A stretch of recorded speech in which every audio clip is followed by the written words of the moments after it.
ਰੀੜਕਾ ਕਿੱਥੇ ਬਣਾਈ ਮੇਰੇ ਮੁੰਡੇ ਦੀ? ਮਾਤਾ ਜੀ ਜਿਨ੍ਹਾਂ ਨੇ ਬਣਾਈ ਉਹਨਾਂ ਨਾਲ ਗੱਲ ਕਰੋ, ਮੇਰੇ ਨਾਲ ਨਾ ਗੱਲ ਕਰੋ। ਮੈਂ ਤਾਂ ਪੱਤਰਕਾਰ ਹਾਂ, ਉਹਦੇ ਕੋਲ 50 ਖਬਰਾਂ ਹੋਰ ਨਿਊਜ਼ ਵਾਲੇ ਵੀ ਲੈਣਗੇ। ਕੋਈ ਗੱਲ ਨਹੀਂ, ਮੈਂ ਖਬਰ ਤੇਰੇ ਤੋਂ ਲੈਣੀ ਹੋਣਾ। ਮੈਂ ਨਾਲੇ ਲੈਣੀ ਜੀਰੇ ਵਾਲੇ ਤੋਂ ਖਬਰ।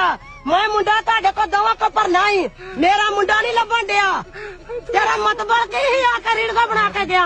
ਮਾਤਾ ਮੈਂ ਤਾਂ ਖਬਰਾਂ ਵਾਲਾ, ਮੈਂ ਤਾਂ ਬਣਾਈ ਕਿੰਨੇ ਆ? ਲਿਆਇਆ ਕੌਣ ਹੀ? ਆਇਆ ਕੌਣ ਹੀ? ਦੱਸ ਮੈਨੂੰ। ਤੈਨੂੰ ਮਾਤਾ ਕਿਉਂ ਦੱਸਾਂ? ਮੈਂ ਸਵੇਰੇ ਤੇਰੇ ਕੋਲ ਆ ਰਹੇ ਨਾ, ਤੈਨੂੰ ਆ ਰਹੇ ਨੇ ਉਹ। ਮੇਰੇ ਕੋਲ ਕੀ ਲੈਣ ਆਉਣਾ ਹੀ? ਮੇਰਾ ਤਾਂ ਮੁੰਡੇ ਨੇ ਤਾਂ ਰੀੜਕਾ ਪਾਈਆਂ ਨੇ। ਸਾਰਾ ਕੁਝ ਇਹ ਆਈ ਥਰੂ ਹੀ ਬਣਿਆ ਵਾ।